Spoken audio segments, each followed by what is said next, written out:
dear students, today I am your Rashmi Didi તમારી સામે 2023 નો ફર્સ્ટ વિડિયો લઈને રિપ્રેઝન્ટ થઈ છું. Sorry I am quite late 2023 માટે કાફી લેટ થઈ ચૂક્યું છે, બટ યુ નો કહેવાય છે ને કે it's better late than never, ક્યારેય નહીં એના કરતાં લેટ પણ સારું. તો લેટ અસ સ્ટાર્ટ વિથ આજે હું એક નવા સ્ટાન્ડર્ડ અને નવી એક્સરસાઇઝ સાથે તમારી સામે હાજર થઈ છું. તો આજે આપણે વાત કરશું સ્ટાન્ડર્ડ 7 ની.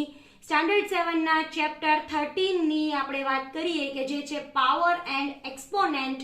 તો ફર્સ્ટ એન્ડ ફોરમોસ્ટ તમારે સમજવાનું એ છે કે પાવર કોને કહેવાય.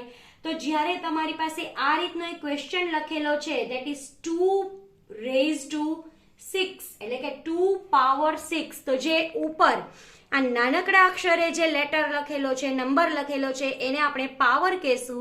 અને એ પાવરને જે આધાર આપે છે, જે મોટો નંબર લખેલો છે મોટી સાઇઝમાં, એને આપણે બેઝ કહેશું એટલે કે આધાર કહેશું. અને એ પાવરને જ્યારે આપણે એક્સપાન્ડેડ ફોર્મમાં રિપ્રેઝન્ટ કરી છીએ તો એને આપણે એક્સપોનેન્શિયલ ફોર્મ કહેશું, રાઈટ. તો એક્સપાન્ડેડ ફોર્મમાં મતલબ શું કે અહીંયા હું રીડ શું કરીશ 2 પાવર 6. તમને ધારો કે બ્લેન્ક્સ પણ એમ પૂછાય કે 2 રેઝ ટુ 6 માં પાવરની વેલ્યુ કેટલી, તો you can say like it is a 6. અથવા બેઝની વેલ્યુ કેટલી, તો you can say like it is a 2. અગર આપણે 2 પાવર 6 ને એક્સપોનેન્શિયલ ફોર્મમાં કન્વર્ટ કરીએ તો 2 પાવર 6 મતલબ 2 6 ટાઈમ 1 2 3 4 5 6, રાઈટ. તો 6 ટાઈમ 2 ને મેં લખ્યા એટલે આને એક્સપોનેન્શિયલ ફોર્મ કહેશું. અને હવે આ 2 ને આપણે મલ્ટીપ્લાય કરીએ turn by turn, like 2 2s are 4, 4 2s are 8, 2s are 16, 2s are 32, 2s are 64. તો 2 પાવર 6 ની વેલ્યુ કહેવાય 64, રાઈટ. એવી જ રીતના અનધર હું તમને ક્વેશ્ચન સોલ્વ કરું તો 5 પાવર 4, ઇટ મીન્સ 5 ને લખવાનું છે તમારે 4 ટાઈમ, રાઈટ. સો 5 into 5 into 5 into 5, 4 ટાઈમ મતલબ મલ્ટીપ્લાય જ અહીંયા આપણે કરવાનું છે. ઇન્ટુ મતલબ મલ્ટીપ્લાયની સાઇન આપણે કરશું. તો 5 5s are 25, 25 5s are 125 and 125 5s are 625 is the answer, right. તો તમારે આ આપણે જે પાવર ફોર્મમાં લખેલી હતી એની વેલ્યુઝ ફાઇન્ડ કરી. હવે તમારી પાસે એક્સપોનેન્શિયલ ફોર્મમાં લખેલું છે એને આપણે પાવર ફોર્મમાં કન્વર્ટ કરવાનું છે.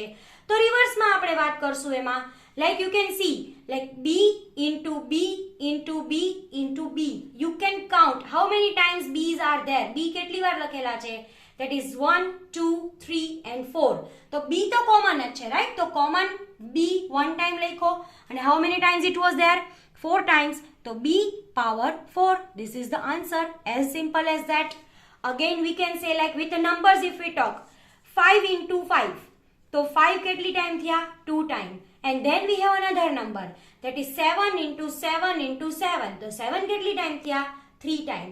તો આપણે અલગ અલગ નંબર્સ છે તો એને અલગ અલગ નંબર્સ થી જ રિપ્રેઝન્ટ કરશું. 5 છે આપણી પાસે 2 ટાઈમ તો 5 પાવર 2 મલ્ટીપ્લાય 7 છે 3 ટાઈમ તો 7 power 3. This is our answer. Likewise અગર આપણી પાસે એક કરતાં વધારે, બે કરતાં બી અગર વધારે નંબર્સ કે આલ્ફાબેટ્સ હોય લાઈક a મલ્ટીપ્લાય a, તો a થયું આપણી પાસે 3 ટાઈમ. એવી જ રીતના c multiply c multiply c multiply c થયું આપણી પાસે 4 ટાઈમ. અને d છે ઓનલી 1 ટાઈમ. તો અહીંયા આપણે એને રિપ્રેઝન્ટ કરશું a 3 times means a power 3 multiply c 4 times, so c power 4 multiply again d is only 1 time, તો only d. 1 પાવર ને અલગથી રિપ્રેઝન્ટ કરવાની જરૂર હોતી નથી. 1 અલાવા મતલબ કોઈ 1 સિવાયના મોટા નંબર્સ હોય તો જ તમારે એને પાવરના ફોર્મમાં રિપ્રેઝન્ટ કરવા પડે. Otherwise it is to be understood. સમજવાની વાત છે કે that is only for 1 time, right. તો આ આપણે એક્સપોનેન્શિયલ ફોર્મમાં હતું જેને આપણે પાવર ફોર્મમાં કન્વર્ટ કર્યું. અગેન આપણી પાસે મોટા numbers big numbers are there. તો એ બિગ નંબર્સને આપણે પાવર એન્ડ એક્સપોનેન્શિયલ ફોર્મમાં કન્વર્ટ કરીએ. તો like I have a number 512. તો અહીંયા હું તમને સાથે સાથે એ પણ સમજાવું કે આને આપણે પ્રાઇમ ફેક્ટરાઇઝેશન મેથડ પણ કહી શકાય. પ્રાઇમ નંબર મતલબ જેના 2 થી વધારે ફેક્ટર્સ નથી, જે ઇન શોર્ટ એક ઇઝી લેંગ્વેજમાં હું તમને સમજાવું કે પ્રાઇમ નંબર એટલે એવો નંબર કે જે પોતાના સિવાય બીજા એકે ટેબલમાં ન આવતો હોય, એટલું એક ઇઝી લેંગ્વેજમાં તમે સમજો. તો હવે અહીંયા મારી પાસે bigger number I have is 512. તો લાસ્ટ નંબર અહીંયા 2 છે, મતલબ ઇવન નંબર છે. ઇવન નંબર આપણને ખબર છે કે 2 થી ડિવાઈડ થાય, તો મેં 2 થી 512 ને ડિવાઈડ કર્યો તો મારી પાસે નંબર આવ્યો 256. Again last digit is 6, even number. Divide by 2, I have answer 128. Again last digit 8. Even number, divide by 2, 2 6 are 12, 2 4 are 8. 64, even number, divide by 2. 32, even number, divide by 2. 16, even number, divide by 2. So answer is 8. 8 divided by 2, so 4.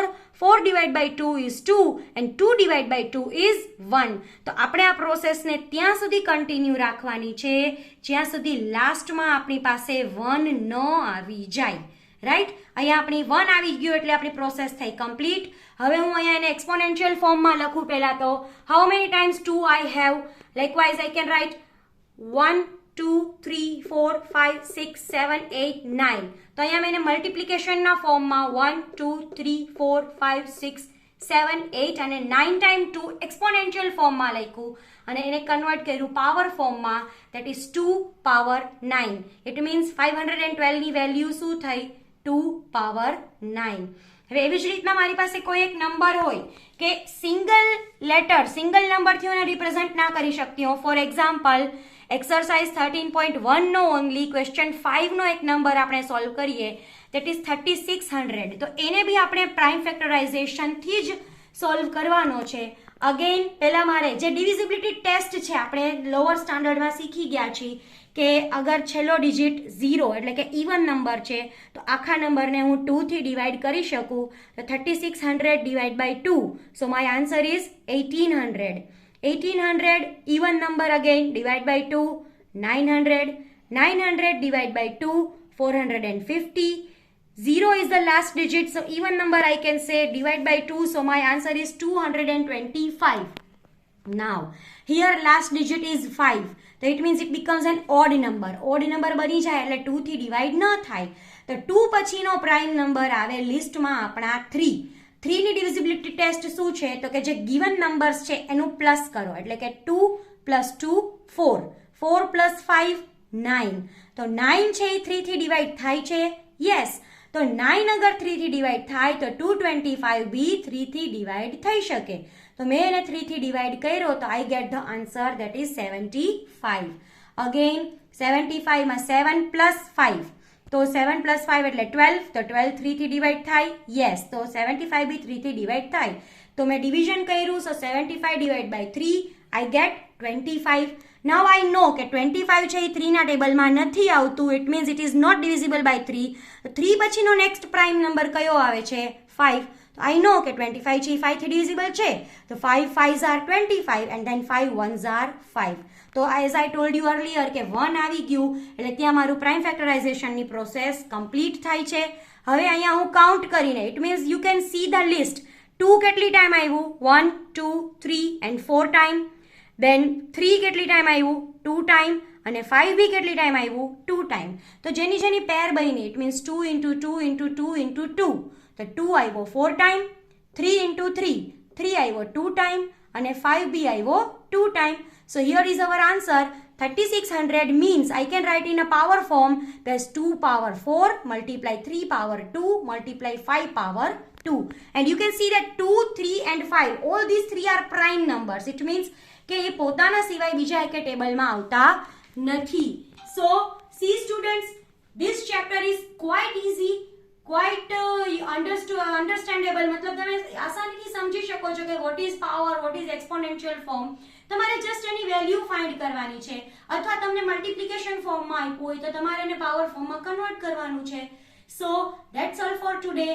Please don't forget to subscribe my channel, like and share my videos. Also press the bell button and so that you can get the notification of the next videos. If you have any queries, you can comment me. Till then, bye.